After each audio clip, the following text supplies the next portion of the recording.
As you know, we've been doing this for the last 5 years, but now it's only available via internet. So this free weekly seminar, we're doing the 2023, our fifth year on the seminar. Here is how you get your material. You can have any question or you want to register. All you have to do is go to write an email to floresville2018@yahoo.com. At this time, as the lesson go by, we will be able to send you the material as you need it. After that, you actually be doing these videos and you continue from lesson 1, 2, and 3, and so on down the line. At the end of the course, you complete it, we go ahead and send you a more certificate and recognition of your accomplishment. So let's start with lesson number 2 this morning. As you know, the Wilson County Library, Sanford Junior Public Library, is the sponsor of this seminar. You can get it from your resources at the library webpage and then click on the lessons. So let's continue and move on to the next part. Today, we're going to discuss the market rules. Number one of the things that I'm going to tell you is that by my experience, and I've been doing this in 1972, so I've been doing this for 51 years. My experience is very valuable to you, and I hope that you learn from me what's going on in this kind of business. The first thing I'm going to tell you is that never trust your broker. I know that there are good brokers out there, but there are also a lot of bad apples in there. So you got to make very sure that you're dealing with the right broker. And the reason I'm telling you is this, because what you're going to see on the next few pages, they're going to tell you about what's really going on. So let's look at item number 2 before we go and explain why I don't trust brokers. 90%, this is the 90-90-90 rule, okay? 90% of the new people that come into the stock market lose 90% of the money in 90 days. This is the statistic. This is what happened. So it's not an easy quest to make money right away if you don't know what you're doing, and this is what I'm here for. To prevent you to be a casualty of the 90-90-90 rule. A lot of brokers know this, and what happened is that a lot of people go open the account within 90 days, they don't have no money to trade, they don't make no commission, nobody get a spread. So therefore, a lot of the money that is made, the broker has to put it back in advertising. In advertising, that is about 60% of the money that they get. It go back into advertising to replace those accounts that don't do any trading. Account that don't do any trading, they don't can make no money. For example, I open an account with TD Trade, and I put $100 in there. I use their service, and guess what happened? If I take the $100, they tell me, hey, your account is not active, we're going to close your account. And it's obvious. Why have people using their services if they don't make any money? So then we're going to move to number 3, and this has to do with a 100 risk, get 60%, and this has to do with retirement account. What really happened is that people who have retirement accounts at work, okay, we're here number 3, they have a retirement at work, they don't have much choice. The money is collected, they sign up for work, and they cannot say I go someplace or I do it myself, okay? So what happened is that They put 100% of the money. They take it out of your paycheck. The corporation that you work for, they might match the funds to a percentage or might not.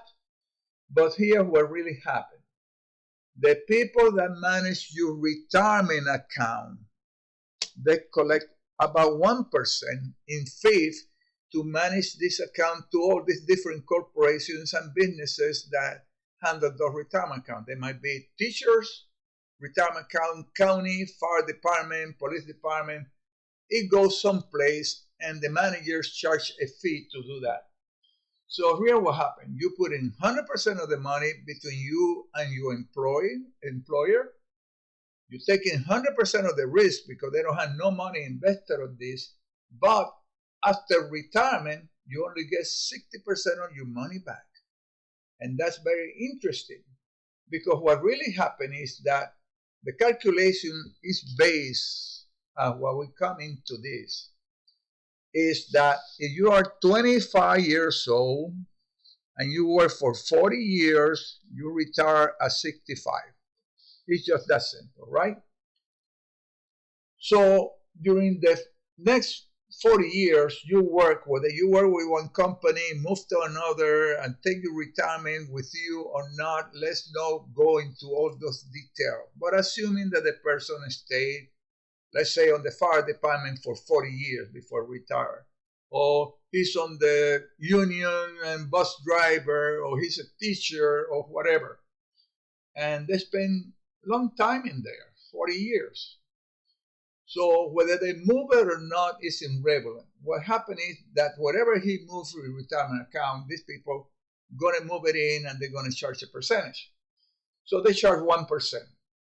So after 40 years and you don't realize it, or you're contributing 100% of the money, and you're taking 100% of the risk, if the market go down, your retirement account go down. This is happening lately. It happened back in 2008, where people lost over 40% of their retirement account disappear, and that's perfectly normal.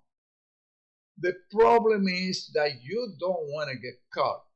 That's when it's time for you to retirement. We get into a recession, and then you don't even have half of what you thought you have. It disappeared. But assuming that everything goes well and you got 100% of your retirement and there was no recession, the market didn't crash, they were collecting 1% a year. On that, it can be billions of dollars, but include your money, 1%. So you take 40 years at 1%, right? That we're taking away from this fund in fees, they actually had taken 40% of your retirement. All you're getting, regardless of the number, how big it is, all you're getting is 60% of all the money contribute because of the fee. That's what you have to think about it. And sometimes there's not much you can do about that because it's set by the employer and you don't have much say of how the money, you might move it here, there, but you're still in the system and somebody on the other end is charging a percentage. Let's move now to number 4. Number 4 had to do with the 20-20-40. So this is a way for you to invest. If you have money set aside to invest on your IRA account or money on a fund that you can manage yourself, okay? You can put 20% in equities, you can put 20% in utilities, and 40% on stock and so on. So you have about 80% of the money and only the rest is on cash. We can also do what is called probing. You want to invest, you got 100% of the money available to you, and we don't want to talk about margins and credit that we can double the amount that you can use on credit from the broker. That's a different story someplace else. But what really happened is that you say, I'm going to invest 10% of the money. So I got $100,000. I'm going to take 10% and invest it on a particular stock. So you're probing, you're getting your feet wet. So if you notice that it's working out fine, then you put another 10% of the money into it. So you got 20% invested and 80% in cash reserve. This is done for the purpose that if something goes wrong, you always will have cash to go back into the market and recover the losses. There's such things as recovery, but this is in another lesson. Now, assuming that everything goes well, now you can say, well, you know what? I'm going to put the 80% of the rest of the money on it, and at that time you'll be 100% invested. Now you can take that investment and decide how you're going to divide it, and this is what takes us to item number 5. Item number 5 takes us in the position that we can say, okay, I'm going to be conservative, and I'm going to put 50% in utility because now I'm about 80 years old. I've been collecting my retirement, but a bit tricky for me to get into the market and lose some of my money. So you put 50% in utility, which is sure you're going to get a dividend, more secure, and everything else. You put 25% on healthcare investment. You research what the best healthcare business, and as people get older, that business is going to keep on thriving. And then you turn around and then put the other 25% on fixed income, where you get a dividend, whether it's from CD or whatever.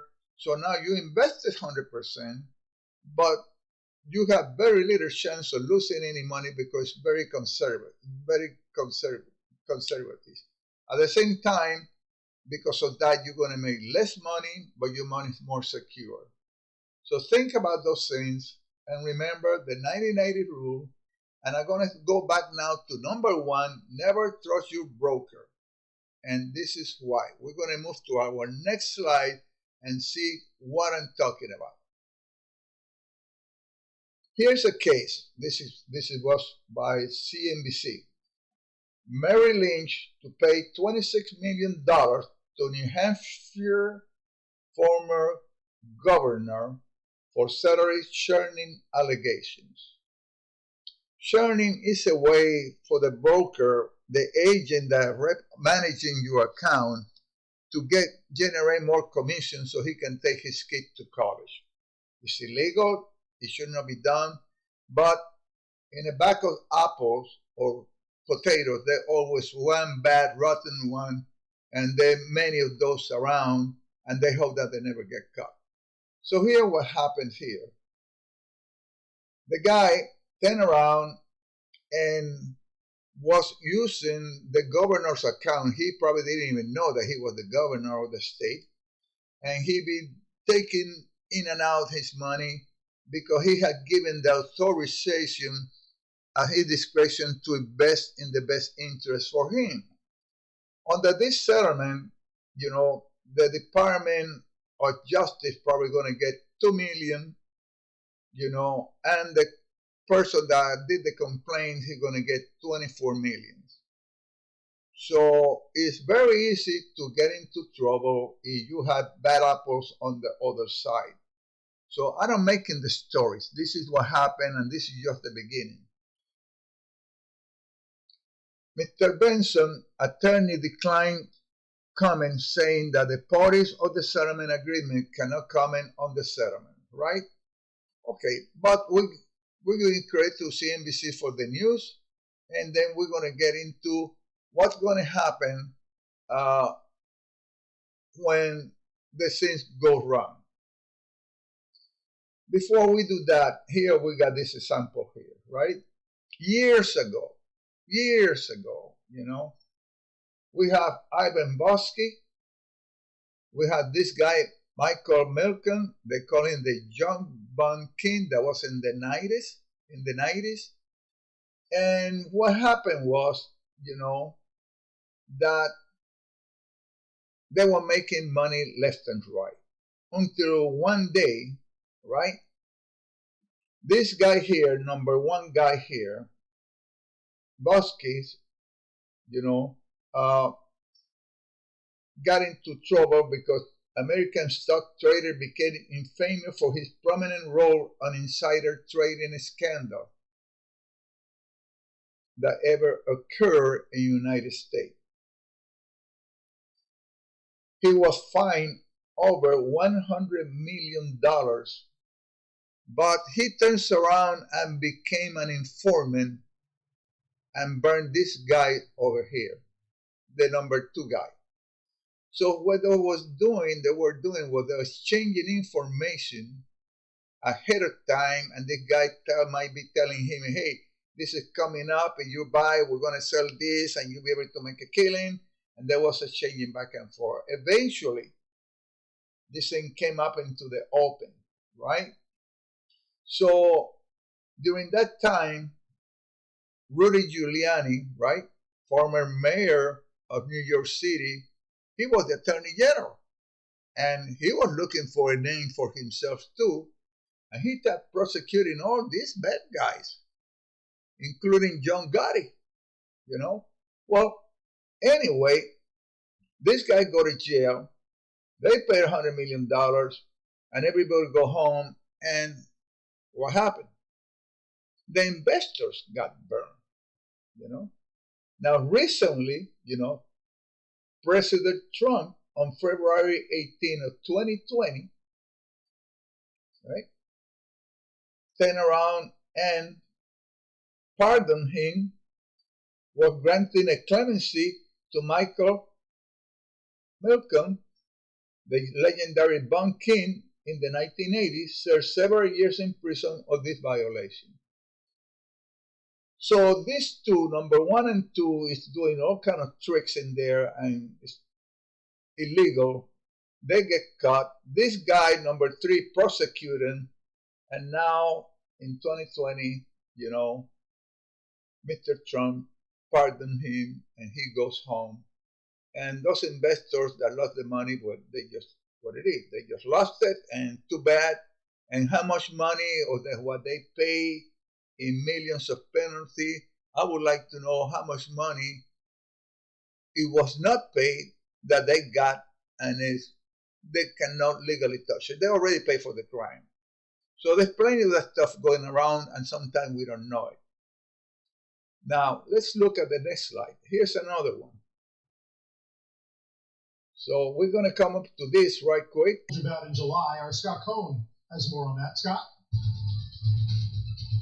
Well, Lynch, of course, the Bank of America subsidiary. Our investigation back in July, called Trading on Trust, detailed allegations by none other than a former governor of New Hampshire, Craig Benson, of massive churning by his Merrill Lynch brokers, tens of millions of dollars in trades that he says he never authorized just to generate commissions. Benson filed a $100 million claim with FINRA, the Wall Street self-regulatory arm.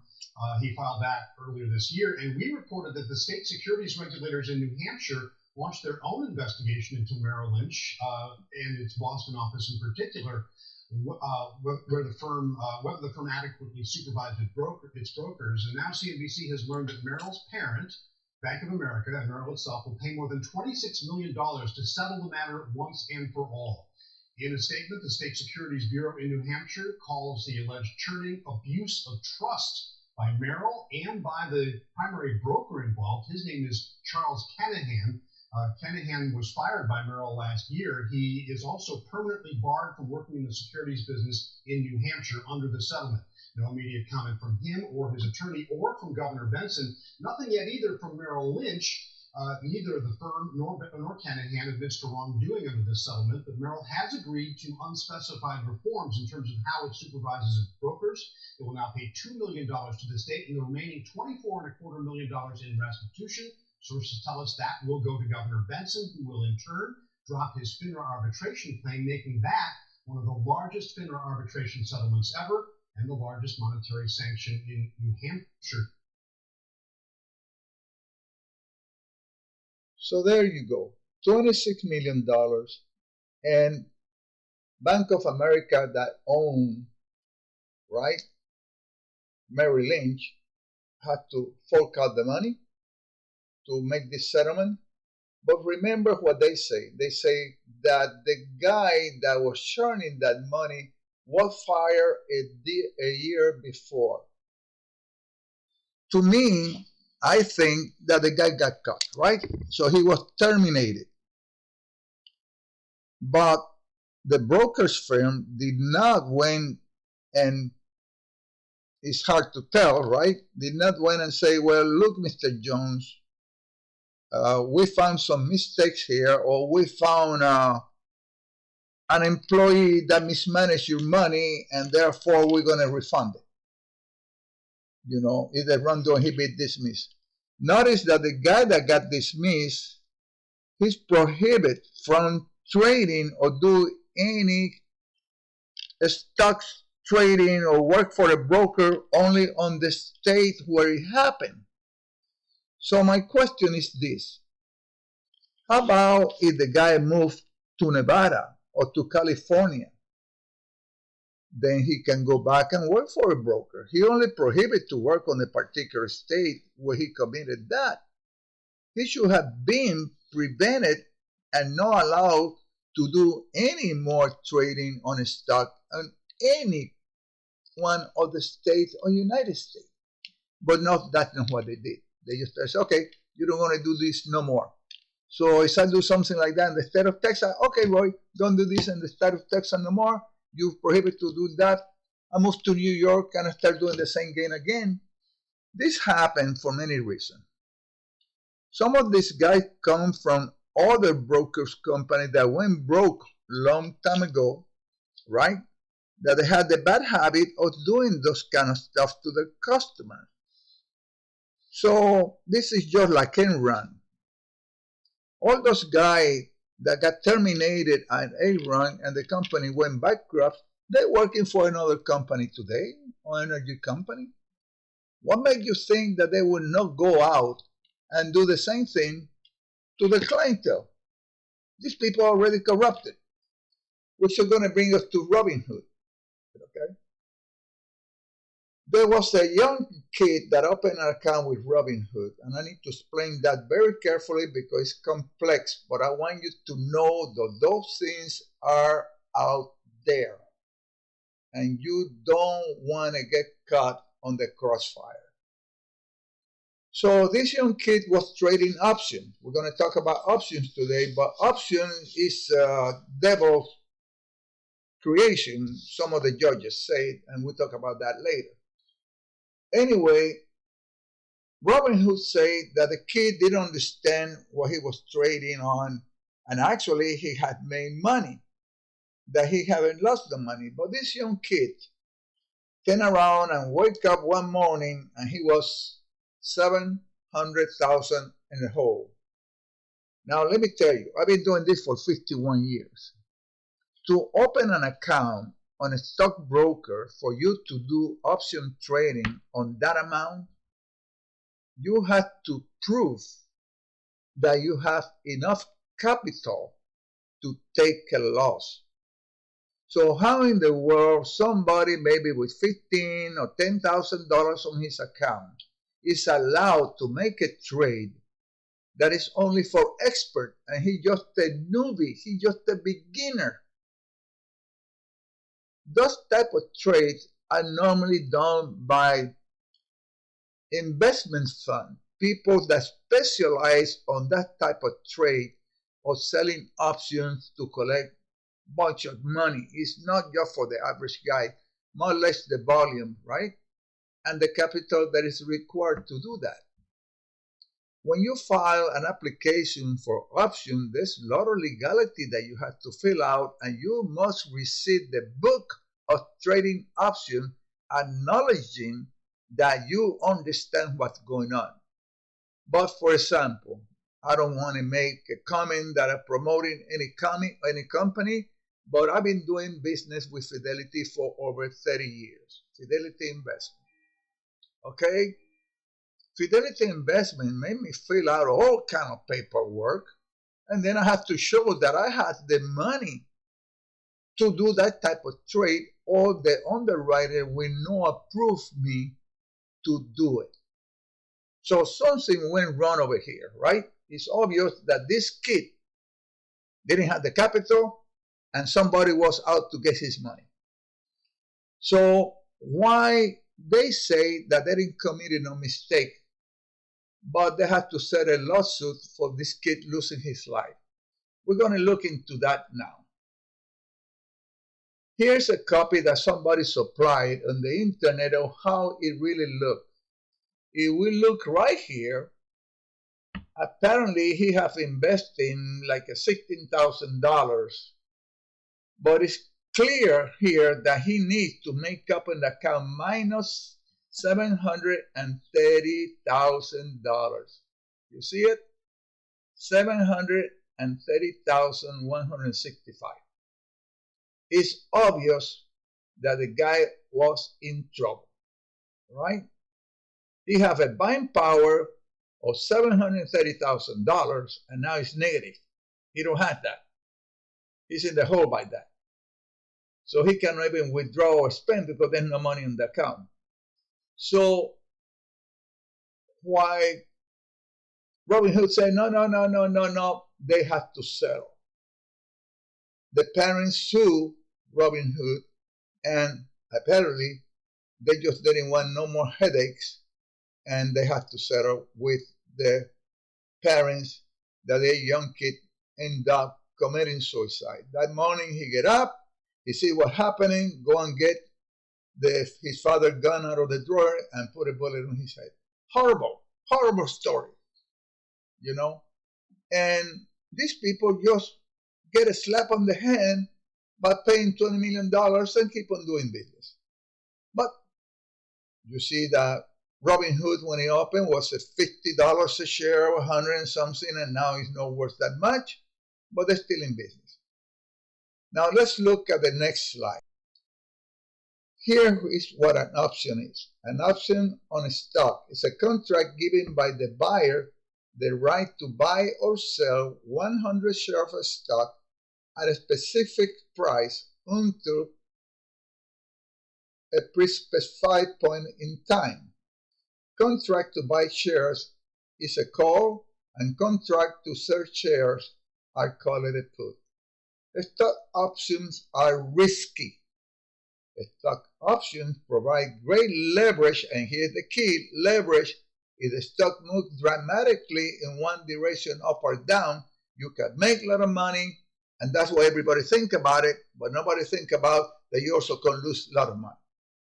It can become worthless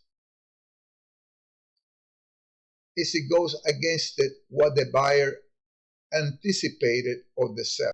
Now we come to the general requirement for trading a stock option.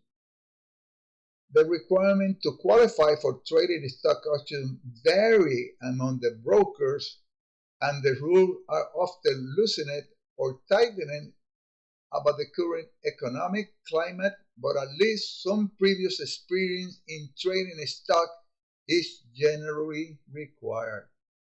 Most brokers offer 3 levels of option of trading. Simply selling option of the stock that they already own, or selling covered call. That's probably one of the most conservative levels.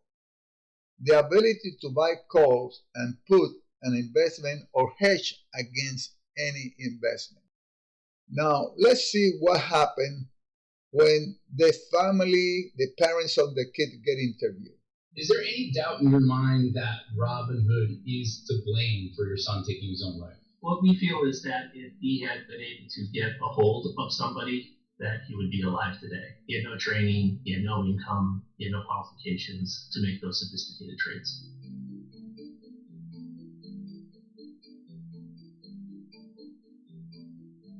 And can you take us through what happened? As best we can put together, he was trading a put spread, and he got assigned. And that assignment apparently, it triggered a margin call email that he got at 3 in the morning for $178,000. As far as the screen goes, I have no idea how they show a minus 730 cash balance. I think that's just a user interface error that Robinhood is admitted to. So he didn't actually owe $730,000? No, he did not. So he tried to reach out to Robinhood. Did he have any success? No. he did not. He did try 3 times. Not much is different now, but their model at the time was exclusively email. He just got canned responses back. Robinhood has made a series of steps to try to improve its platform, including providing guidance to options customers, updating how it displays buying power, and providing more voice support for its customers. What is your reaction to those changes? I think those are all great, but it doesn't take anything to just begin trading options right from the get-go. So where are the guardrails, I guess, is my answer back to that. And where is the phone support? Those are 2 crucial items that I think they need. Some might argue that your son was ultimately responsible for the investment decisions he made, not the app. What do you say to those people? I think it would be different if he made investment decisions and he lost a lot of money based on those decisions and he took his life. It would still be tragic. We would not be here today doing that interview because that would have been his fault. I don't think the decisions that he has made really were poor choices. The outcome was poor, but I think if he would have gotten a response from Robinhood, or if there was any type of disclaimer on that screen, it wouldn't have been a problem. In his suicide note, he cited this as the reason for what he was doing. He also said he didn't want to die. He made that perfectly clear, and expressed his regret for having to do what he ultimately did. It's almost like he martyred himself just to save us from what he thought would be a huge financial burden, which of course isn't the case.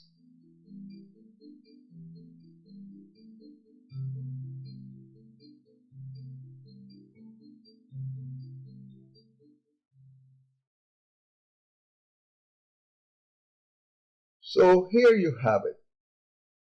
Here's the parents of the kid actually telling you what really happened.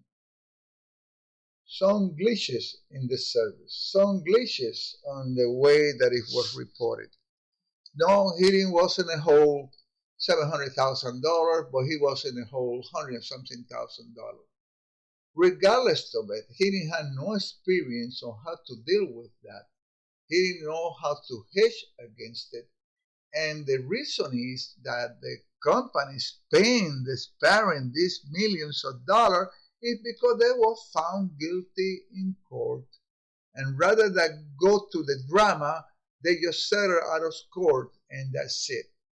Now, some of you might to read and see my statements on this seminar. Some of you are adults that got children.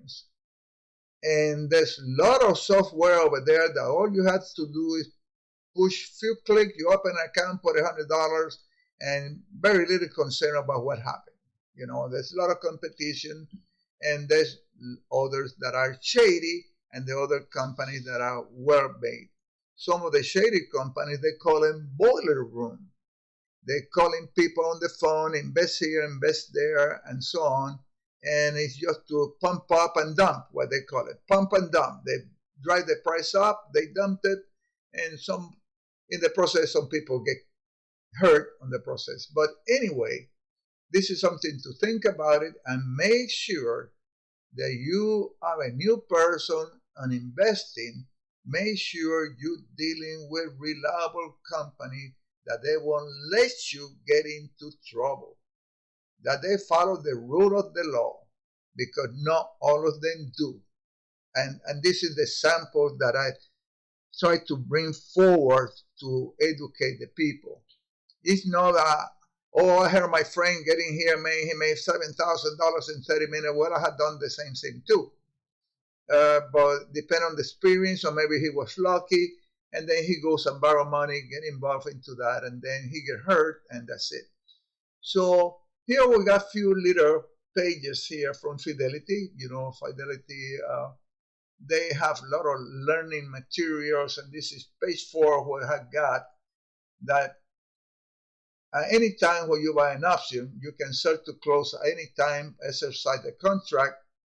You don't have to stay with it. But this is one of the things that we do. The seller of a call option is what is known as a covered call or a naked seller. What they say about naked, what it means is that you don't have nothing to back it up. So you sell an option and you're naked, that means that you get called, like that kid, he got called into that. You have to go and buy the stock. And you don't have the money in your account to buy the stock. The broker gonna call you on a margin call and say, we need that money here by tomorrow or else we're going after you. We're gonna sell your children, your wife, and everything you have to make that money. Believe me, a margin call, people have committed suicide. Not just this kid. Even when market dropped, some people killed themselves back in 1929 because of that. They was borrowing money from the broker, and then when the market went on the opposite direction, they didn't have the money to cover it. So you have to be extremely careful, and this is where the name naked comes from. You sell an option, you don't have the stock, you're naked. However, your broker, a responsible broker, want to make sure that you understand what you're doing, that you have the experience that is required in order to be doing something like that, and most of all, that you got enough equity and money to cover those losses if something goes wrong. And believe me, sooner or later it will happen, and some of them just missed it. I had my experience like that too. So, however, naked sell have a massive loss and he's not hedged, no protection. The seller of the put option can be a cover or naked seller. He might have the money and he might don't have the money. The seller on an option keep the premium, and that's what the good part of it, regardless of what happened. So when you sell an option, and I sell an option for $500, whether the stock goes up or not, I'm going to keep my $500. If the price of the stock, let's say for example here is $90, and we're selling a put at $100, an expiration date, if the price is below the strike price, which is 90, I'm going to get a sign. I had to buy the stock. And if I don't have the money because I was naked, well, that could be, and this is who could have happened to this young kid. It was $100-something thousand assigned because somebody said, you know what, we want the stock, and he didn't have it. Whatever he was trading, you know.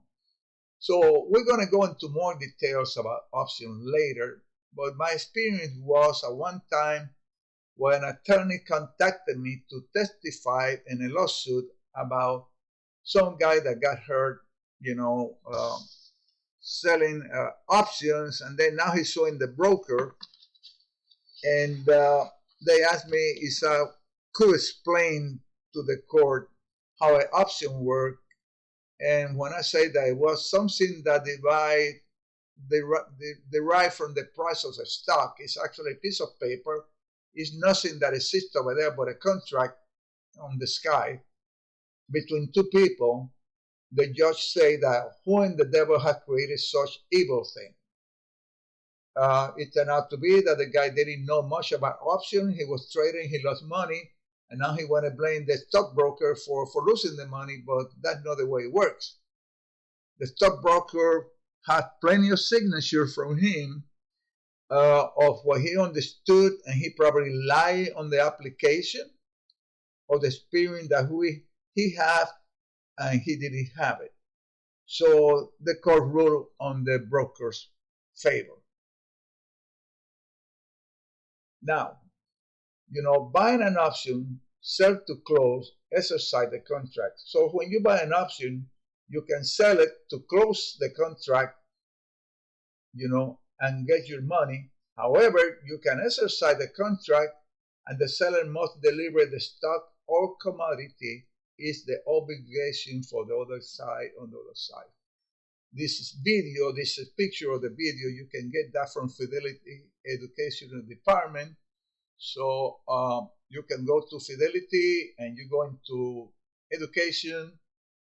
You don't have to have an account with Fidelity. Fidelity will let you in for 30 days and 6 months training and may ask you to open an account or not, but I have to give them credit because this is where I got the material from, and I happen to be their customer for 30 years. So I don't promoting. You do whatever you want to with something else. So I'm not selling. This is not a pitch. Make it clear. This is just where I got the material from, and I let you know where it's coming from, because it's not my material. It's what they've written on it, and they're an expert on this business. So this is a call that is assigned. An assignment of the call option contract. I've been assigned about 3 times. One of them was with Valero Energy. The stock keep on going up and up and up and up. And I figure, oh my goodness, well, I made my money, but we'll see what happened to the end. And then one day, the stock disappeared from my account. And I said, oh my goodness, what happened here? So I called Fidelity and told them, say, hey, I noticed that this morning when I look at my account, my 1,000 shares of Valero Energy are no longer into the account. He said, so the gentleman, very helpful, so they said, well, let me look at your account. And he said, hey, you've been called. Well, since I had the stock, there was no problem. They took the stock and give it to the other guy, give me my money, the profit that I made, and it was over and done. This young kid, apparently, he didn't have nothing to back it up, and therefore he get a margin call. The broker going to say, hey, we need X amount. To top it all, then there was a glitch on the system, and now they say that you owe $700,000 when actually it was 100 and something. Regardless of it, the kid committed suicide. And that's the sad part, sad, very, very sad, that a person that is not experienced, he was led into getting this kind of trade. So the seller of the call option can be a cover or a naked seller. The seller on an option keep the premium, the money is regulatory. However, a naked seller can have a massive losses, just like happened to that kid, if he's not hedged. No protection. The seller of the put option can be a cover or a naked seller. So this is more complicated, but this is just not to teach you how to trade option, but to let you know the risk involved and how the broker can get you into trouble. Here is a Fidelity account, and we just alter the numbers, but this is the process when you open an account for option. So you have to have separate offer application, you put your name, you are the owner, your last name, and where you were born, and so on, and you married or single, and so on. All that information goes in. What kind of work you do? Well, I'm an air conditioning mechanic, 123 Alaska, North Pole, blah, blah, blah, blah, and so on. And now here comes the key part, right? That you must file.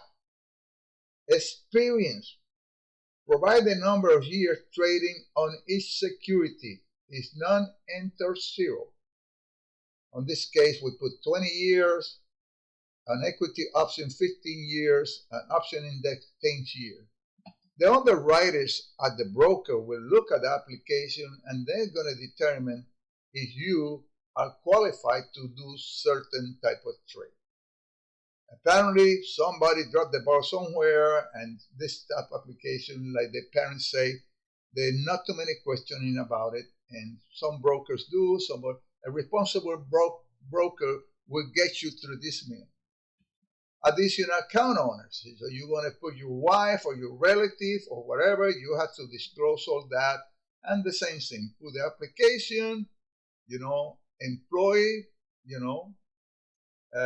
employer address, city, and then source of income. We want to know how much money you have. They want to know how much you have in case that something go wrong. So you don't have enough money, we don't want to let you do $1 million trade. It's just that simple. So objectives of the trading, and there is the application, the objectives.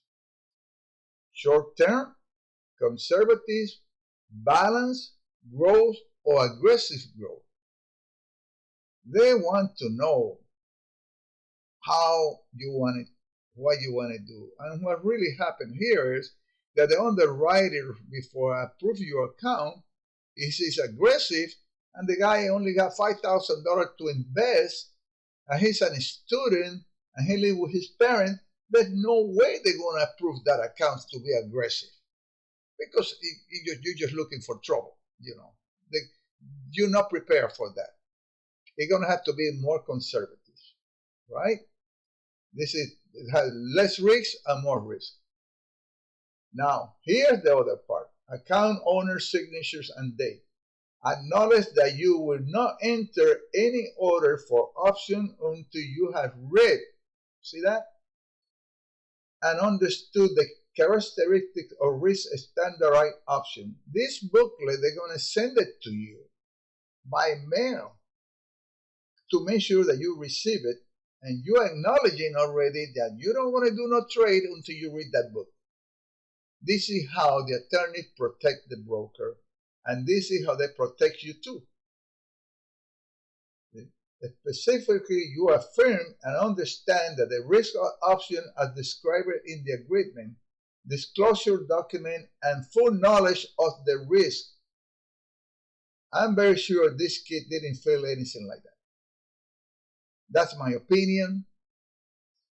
Somebody else might have a different one, but then if you add in margin or option trading level 3, 4, or 5, investment only retirement account, acknowledge that you have read and understand all those points as a trustee, and they go down the line with all these stories and everything else that you actually should have an attorney to read it for you before you sign it, because the attorney will be able to tell you this is what could happen and advise you to what to do or don't do.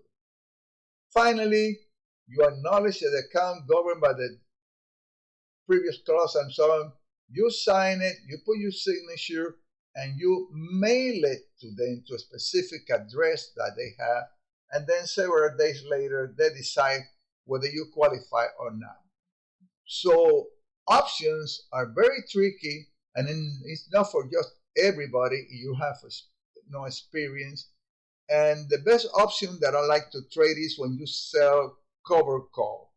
I own the stock, I sell the option, I make my money on the top of the price going up, and at the same time, I can sleep in peace because I'm going to get no margin call.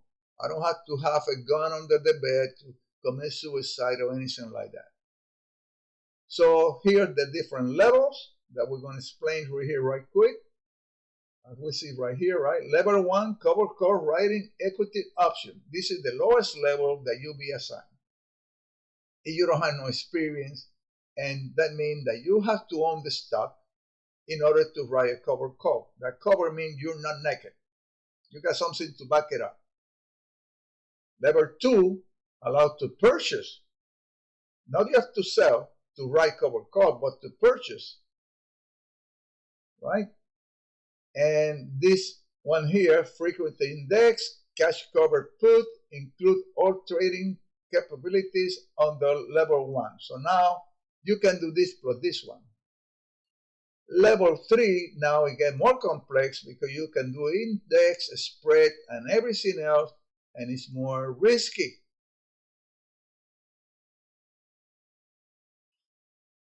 Notice that it tells you here that if you go to level 3, 4, or 5, you also need to apply for credit.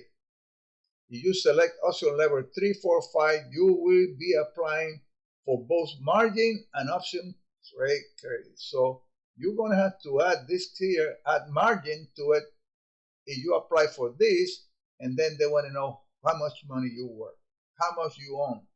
Do you have on the account with the company, you got $10 million, so you got $50,000. Maybe you should not be on level 5.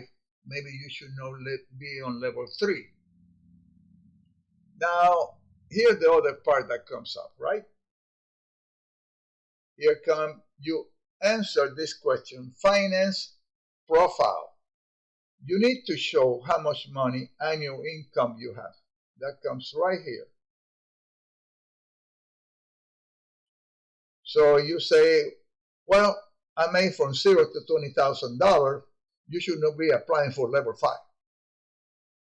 If you make from $20,000 to $50,000, they probably want to know they want to know now what is your net worth. Not what you make, but how much you own your house and other property besides your salary.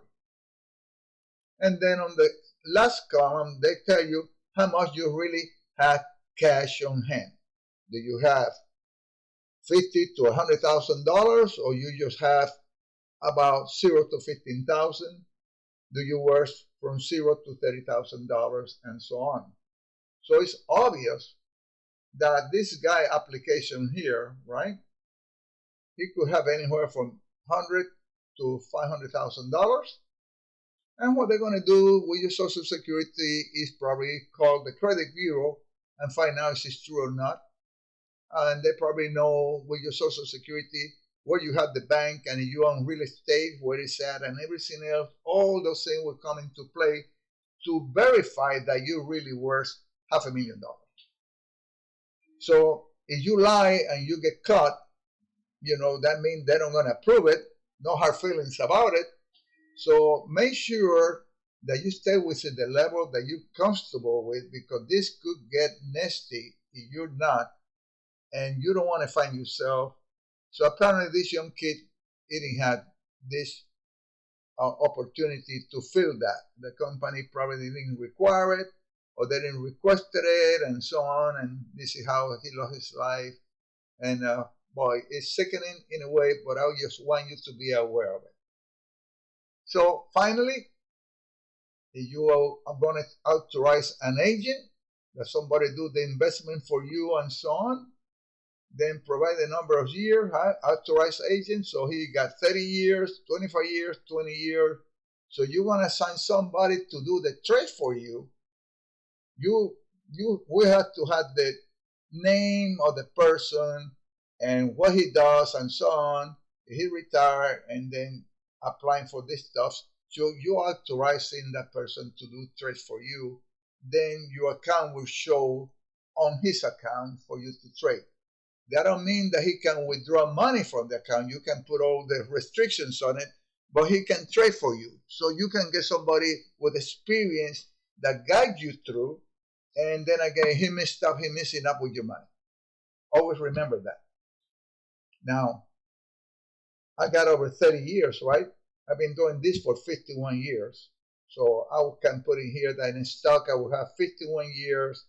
In option, I have probably about 30 or 40, because we didn't start having options until probably 1979, 70 something.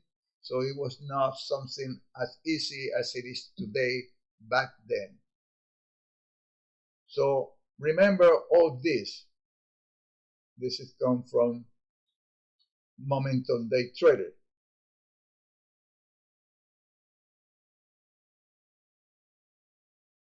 There's somebody, stock tip company, Raging Bull, accused us what? $137 million fraud. So here's another company that now they get into the market. This is what Market Watch from CNBC is saying, hey, guess what? The World Traders spend about $300,000 a year on advertising. Remember what I told you? They spend a lot of money advertising to get new customers, and now it turned out to be that Raging Bull been committing fraud by $131 million. Hopefully, that's not your money that was there. There you go.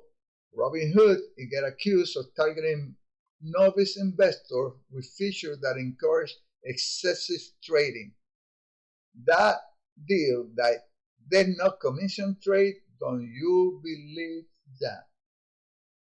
These people got to make commission because they got to pay the bill, they got to pay the rent, and they got to pay for their food and children. So back in 2020, here, 7:40 a.m. in the morning, Money Watch is releasing this thing, credit to CBS News, that Robinhood now get accused of targeting novice investors, right, to encourage to do excessive trading.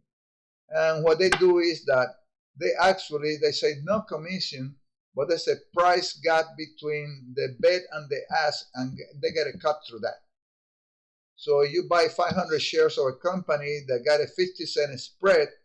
That means that you bought 1,000 shares. As soon as you bought the stock and they go through the process, you're going to start $500 in the hole. You got to make 1,000 to break even before you can make any money. But they say it's no commission. The Fidelity tell me the same thing. They all do that now. No commission, but you got to look at the spread of the stock. What are they asking for and what are they betting for? Sometimes you say 40 and 50 cents different. Another stock is only a penny. But I used to pay $11 to buy 1,000 shares, and that was it. Now, if they charge me 10 cents on 1,000 shares, well, think about it. They're going to make $100 when before they only make $10 or $11. So it's not free. There's no such thing as buying a stock free. It just looks like, but it's not. You got to pay the phone bills and everything else in the business. Okay, so here we come finally to the educated trader. This is the way I look at it. If you are an educated trader, right? Typically, he gets paid from the trader who had no education, no plan, and trade on emotion. Always remember that. You think you're going to get money, make money when you take a trade, but there might be somebody else out there betting against you that you made a mistake. And it goes the other way, and guess what? When you start losing money, the money gets transferred to his account because he can short what you're selling. So every time you buy a stock, somebody can take a position on the opposite side. You're going to buy it because it's going to go up, or you think it's going to go up. That's your opinion. And he say, well, you know what? I bet that it's going to go down. So he short the stock that you just bought. So you bought 1,000 shares. Is somebody at the other side by shorting that 1,000 shares. So if the stock goes down, like they say, this is a sample here, even on 3 days, you bought it here, and for 3 days will go down and the guy short your stock, he's going to make the difference between 145 and 155, right? $10. Now he go and close what he sold that he didn't even own, and he made those $10. So he made $10,000, right? And your stock lost $10 a share, and you have 1,000 shares. Your stock on your account is $10,000, $1,000 down, $10,000 down, and $10. He sell the short by buying the contract back. He made $10,000. You can still hold your stock, but now you're down $10,000, and so on.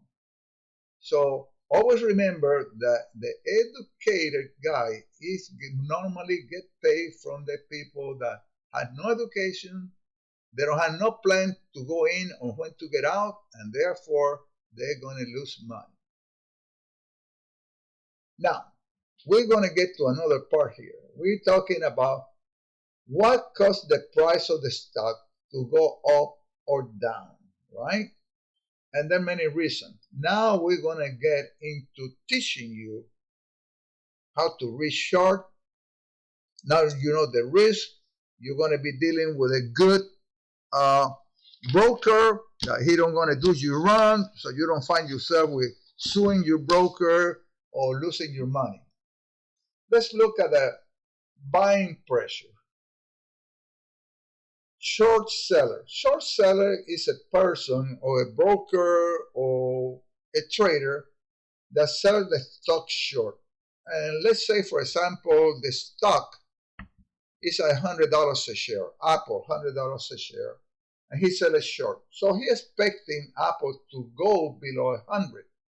Let's say that Apple goes to $90 a share. So now he's going to make $10 per share because now he go and buy it back for 90 when he sold it for 100.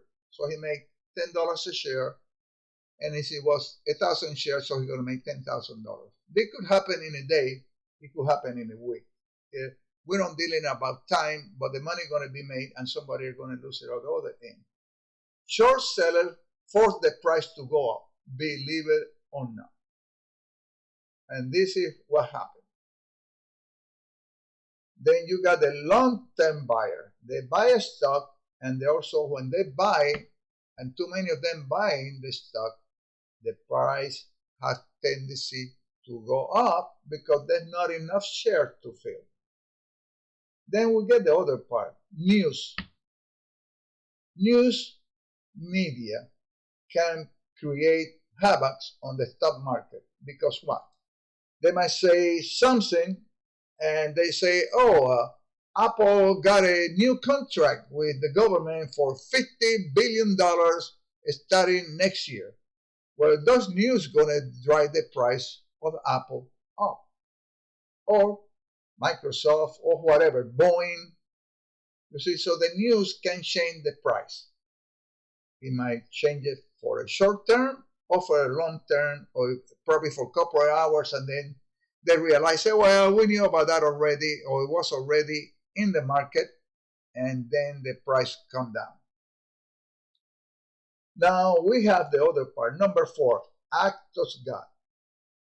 Act of God, we don't have control over. That's why I don't have a crystal ball, you see, because I don't have no crystal ball. I cannot tell you what the stock going to do. And I get a lot of calls for that. The act of God, it could be earthquakes, right? It could be a storm. It could be a calamity from ice melting on the North Pole or anything like that. For example, heavy rains. Let's say that I'm in the business, right, of copper. This is how I started my career, buying and selling copper. People saw that I was a junk man buying copper, but I was buying contract on the mercantile exchange, right?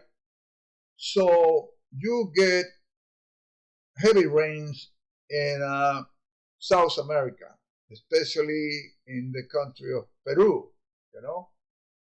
Well, Peru is one of the largest producers of copper. And when we get heavy rains, the weather change, and some of the places where they got to go and get the copper, the roads are muddy and everything else, and now those trucks cannot move through there. So what do you think they're going to do to the price of copper? This is a classic example of act of God. Copper going to start going up because, guess what? The delivery for next month don't going to make it because there's some heavy rains in Peru and they cannot, get the material out of the mines. So that can drive the price, right? You can have another act of God that might affect the harvest of corn or wheat. It don't rain or there's a drought, and then all these seeds go haywire, and all of a sudden the farmers won't be able to bring the product into market and will drive the price up. So the same thing can happen with the stock, especially you own stock in refineries. In Saudi Arabia, somebody go over there and drop a bomb or something like that, where all hell break loose, and so on. Then number 5, we got politics, new projects. Politicians can change the price of the stock in 1 minute. I mean, just there, in a dime. For example, the government might announce that they're going to raise the interest rate 2%. Well, you know what's going to happen to the bank stocks, right? You know what's going to happen to the mortgage. A lot of people won't be able to afford to buy a home, and that will change. If you own like a D.R. Horton, home builders and stuff like that, well, the prices are going to start going down because they won't be able to sell as many houses. So there are many things that can drive the price up or down. So an act of God can drive the price up. The news can drive the price up. Politics decision, hey, we're going to lower the interest rate. Hey, that might drive the price of the particular stock that you owns, right? So they put pressure. This is buying pressure, right? That it can contribute by what? So you might say, hey, wait a minute, this guy's selling the stock short. So how are you going to force the price to go up? Very interesting, right? Because here what happened. Let me show you this here. The stock was going down in here, right?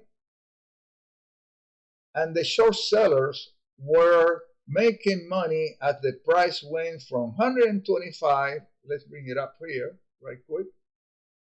The short sellers are selling the stock at 135, and it gets down all the way down to 126 or 135 to almost 128 or something like that. Or let's pick a better one, 125 or 135, $10, right? So why the stock goes up here? Well, the stock goes up is because the short sellers, they're making $10 a share, and now they have to buy the stock back. Just think about that. They have to buy it back in order to take a profit. So when they buy the stock back, they drive the price up. So short sellers actually can force the price to go up for that reason. Here's a classic example back here. The price coming down, and these guys are making money where the price goes down, and then some of the short sellers start buy back, and some of it hanging there a little bit more, hoping that it goes down, but then it don't go down anymore. So they don't want to lose the money they make, so they start buying the stock back and drive the price back up until it run out of gas and now go flat. Now this guy say, hey man, it went high enough, we're going to sell the stock short, and then they drive the price down. Then you get here where the price get this low, and then we get really an uptrend. Now there's a lot of buyers over here, because for good reason, right, on Apple, good revenue, good deals, and we drive. So nobody going to short sell this because they're going to lose money. The short seller don't want to short sell it because if he does, now he has to buy it back at a higher price. So everybody's buying and it drives. So buyers also can drive the price up.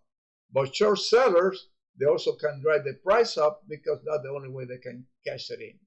So this is what I try to tell you here. Short seller can also bring pressure in one direction or another.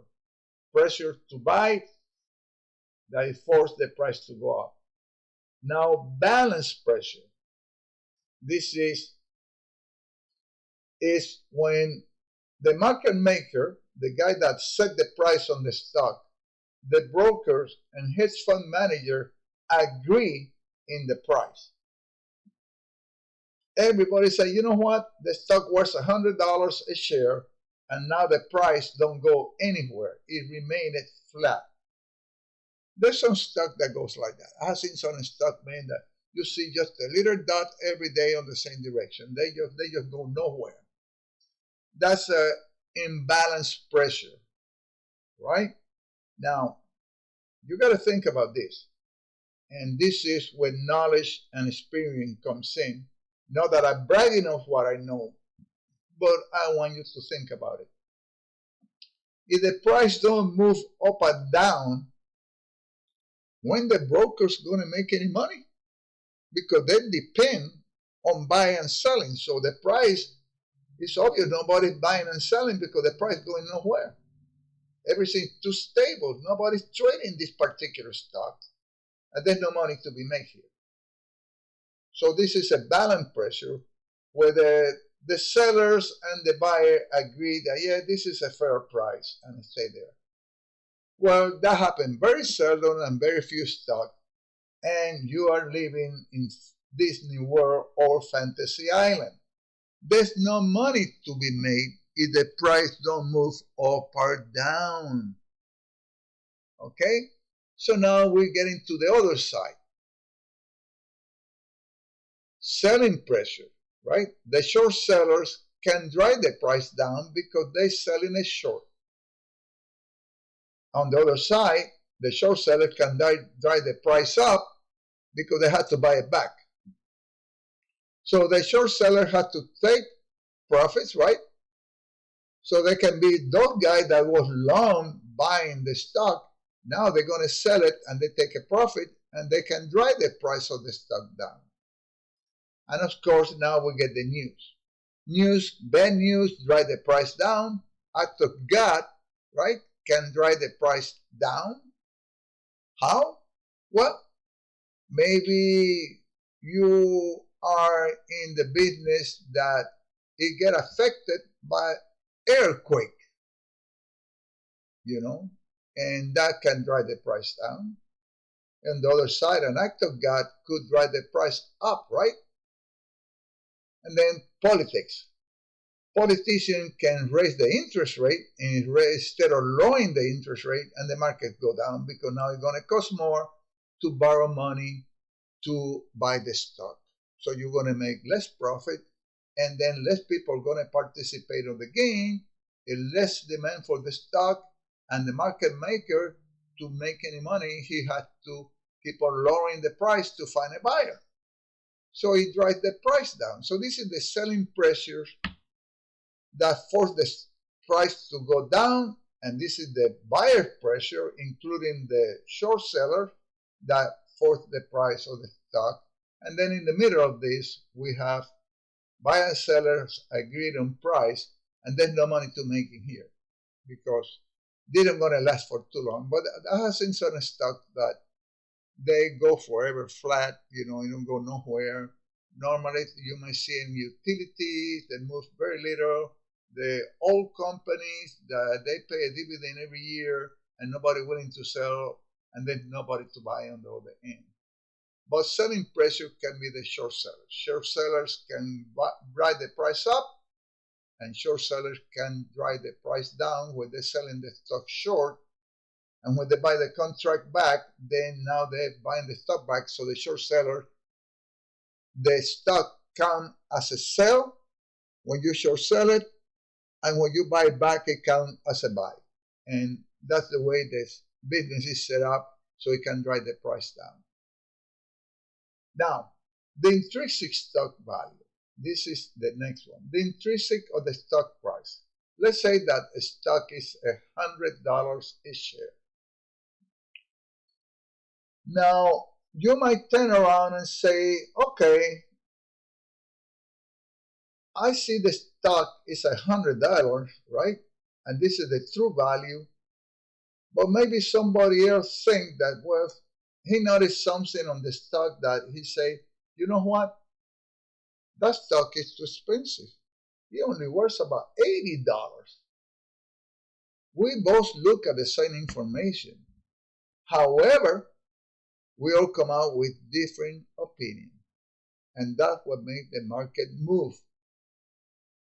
And another side, there might be a guy that say, you know what, the stock is 100, but there's a lot of people buying it because they like the name or whatever. They say that it's Apple, and they drive the price up to 120, right? So now we can have a stock that is overbought. It don't worth that much. There could be too many buyers, volume driving the price up, or too few buyers drive the price down. So this is, if you don't get enough buyers, you're going to drive the price down, and there are too many people buying it, you're going to drive. So we're going to see some videos about Jim Cramer doing a trick and developing wrong rumors in order to drive all the stock up. So we get all this problem too. But out of that, this is the true intrinsic value. On the other side, too many sellers drive the price down. Too few sellers can drive the price up. If not enough people are willing to sell, you have to offer them more money to force them to sell. So the supply sellers is an opinion, and the demand buyer is an opinion. There's a group of people that think they go up, and there's a group of people that think it's going to go down. Who's right? We don't know. Meanwhile, in between, the auction of buying and selling equity, that's how it takes place. So you can have the stock very low when it really worth more than that, so it's oversold. You say, you know what? That company actually worth $100, but a bunch of fools out there, they got scared and they start selling it and they drop to 80, and you jump in and take advantage of the opportunity. On the other side, you're going to have the guy that say, you know what? That price is overbought. It don't worth 100, and now he's short the price of the stock. And when he shorts, he's going to make a profit of $20 a share by the time the price comes back to the middle of this. So you always see, even during the day, the price going up and down by the minutes, because it's a matter of people's opinion, and we all have the same information, but we think that you're going to go a different way.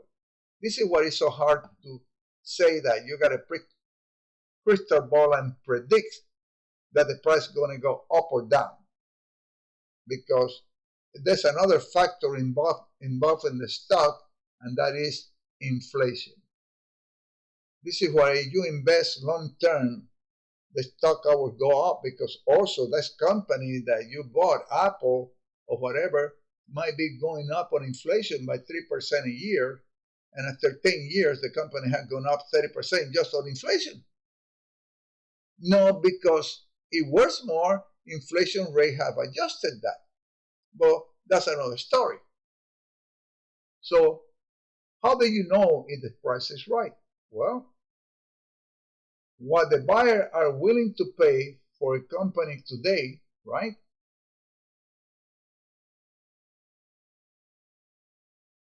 Short-term price could be overbought at 125, but they're only willing to pay 100. The buyer's willing to pay 100, and that's all it is worth, 100. And the seller are willing to sell, right, for 100. So we got a very imbalanced, intrinsic value. That's how we work. So let's look into the future.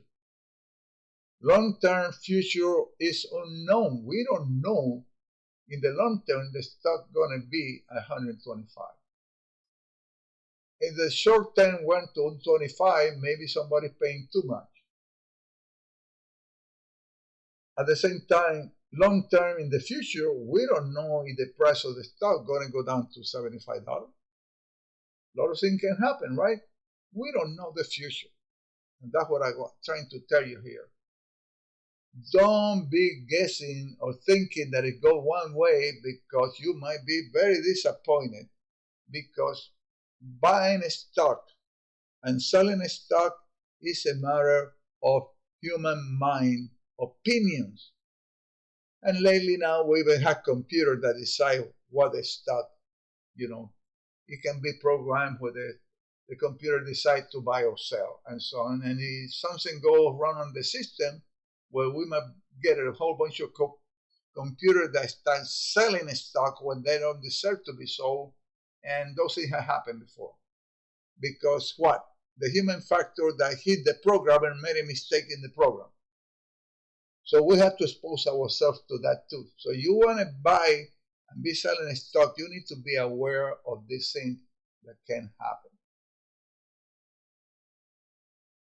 Here are some indicators. Popular indicators, they do averages, and you get trends that the price right down, down, down, and of course the company probably is going bad, and you can short the stock, and then you might be waiting to get down here before you start buying, and then all these buyers drive the price down.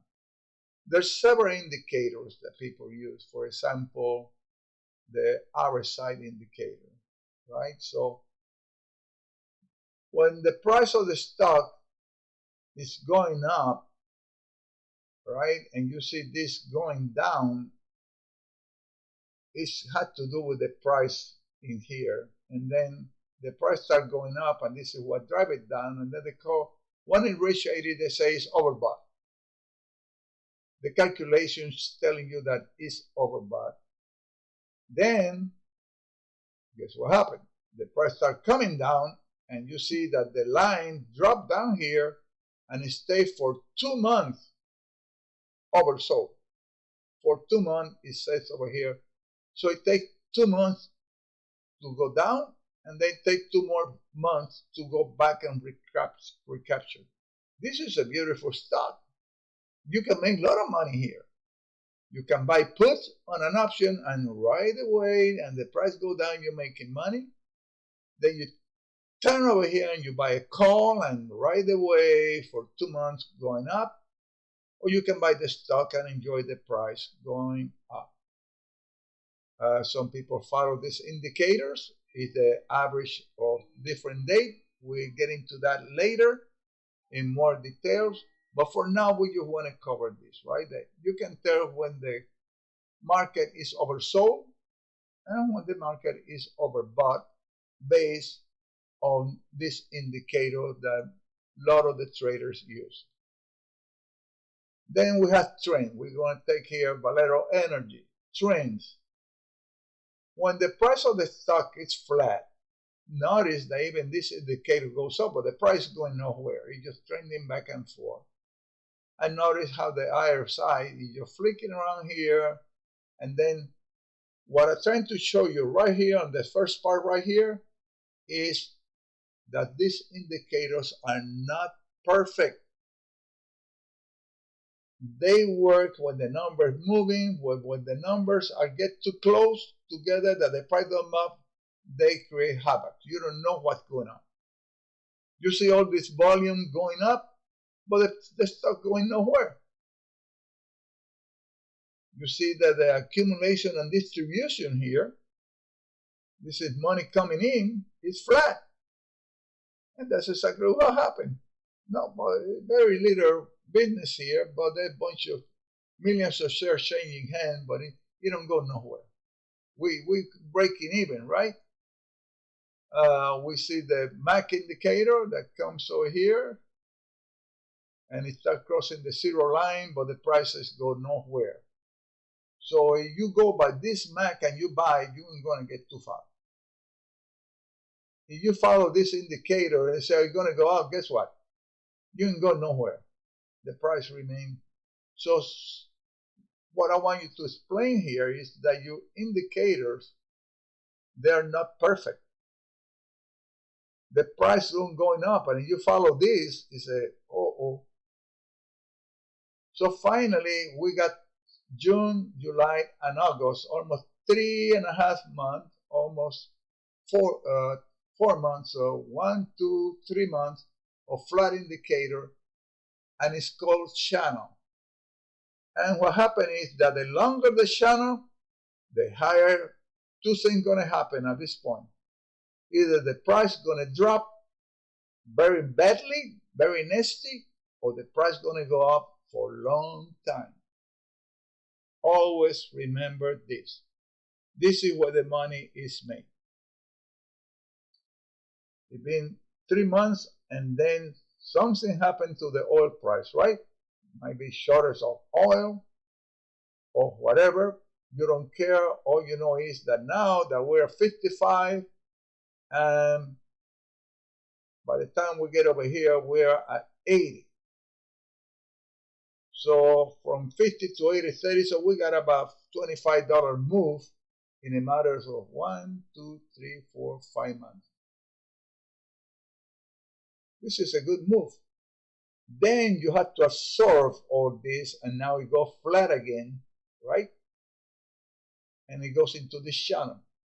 Now this channel is much shorter than this one here, and then the price of the stock move up to 90.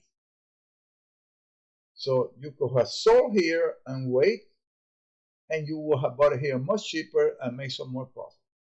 So now we're going from 75 to 90. So we got a $15 move in less than a month. 1,000 shares, $15,000.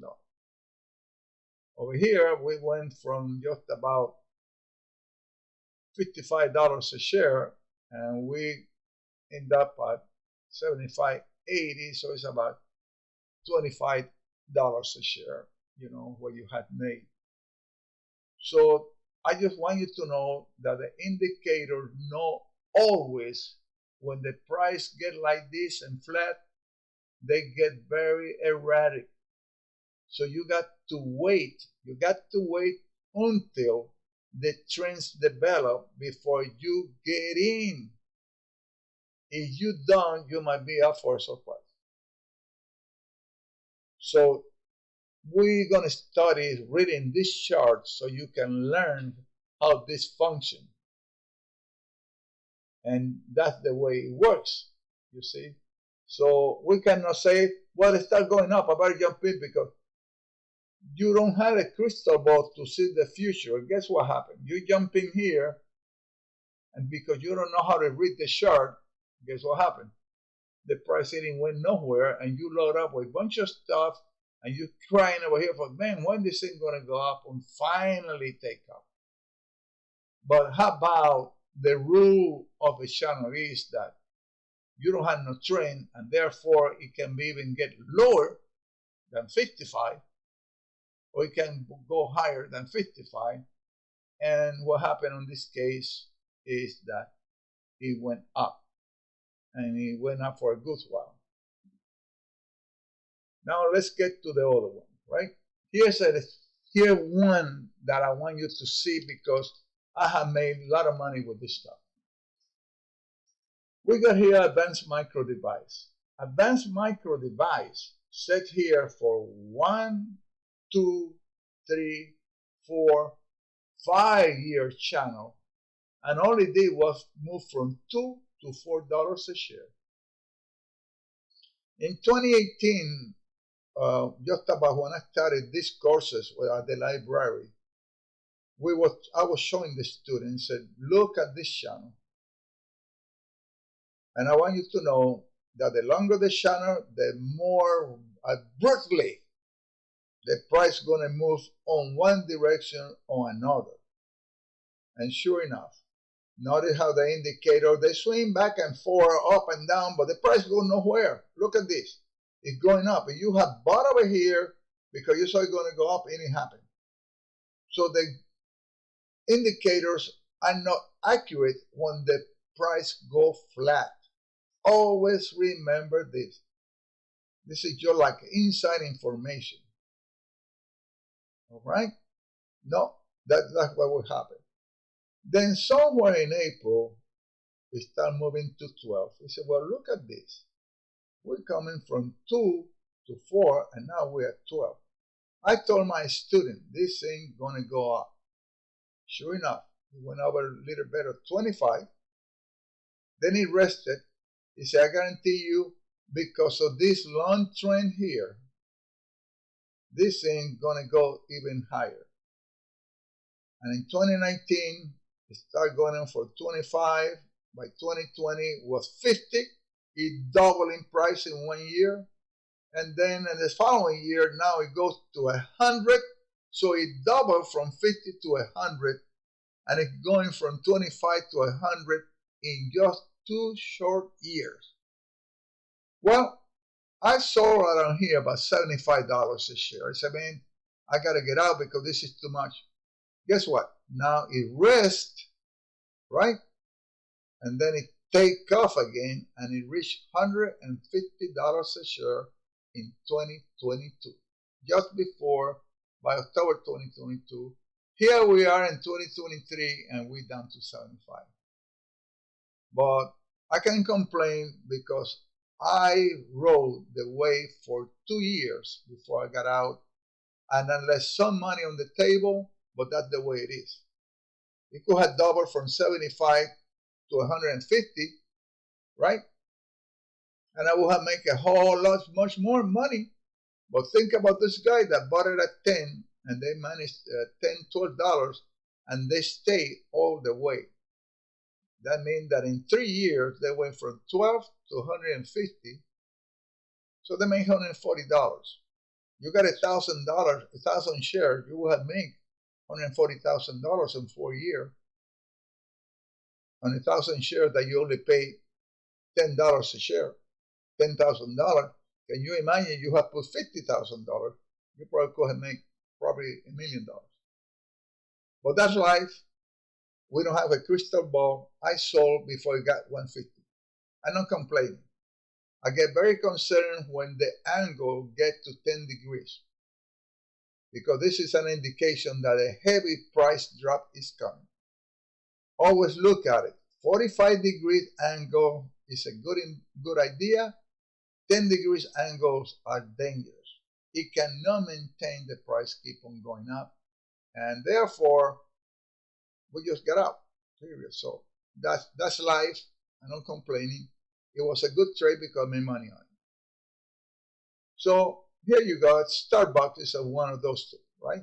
Here we go with Starbucks, and Starbucks comes in July, right? Of July. This is December 2021. So here we are in 2020, and Starbucks is about 75, and it make a run to 105. So this is long trend investing. And you notice that when it's like that, the price changing, then the indicator works very well. But when the price is flat, the indicators don't work. Just remember that. Here we are. This is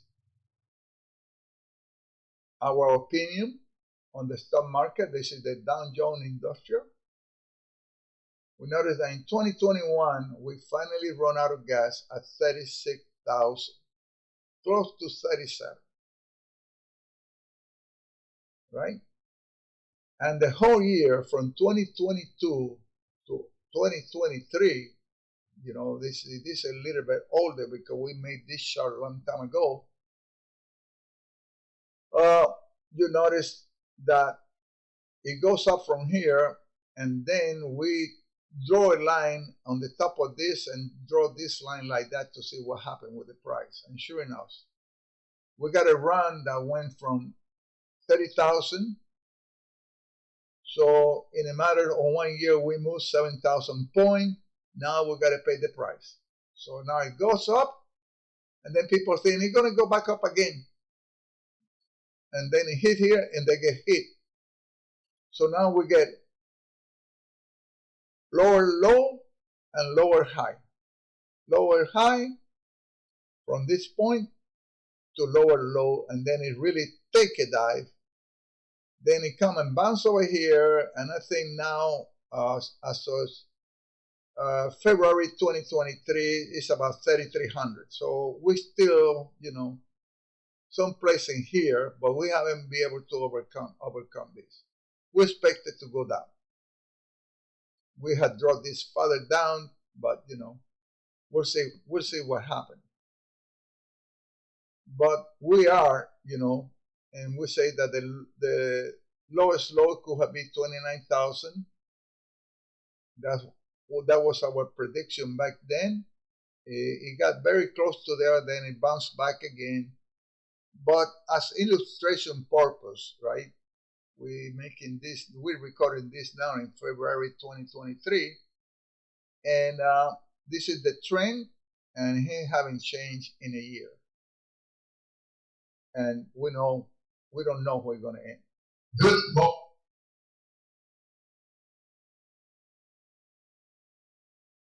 So with that, we stop and come to an end on lesson number 2. So we want to say to go back, review the lesson, listen very careful what I have to say, and we'll see you next time on lesson number 3.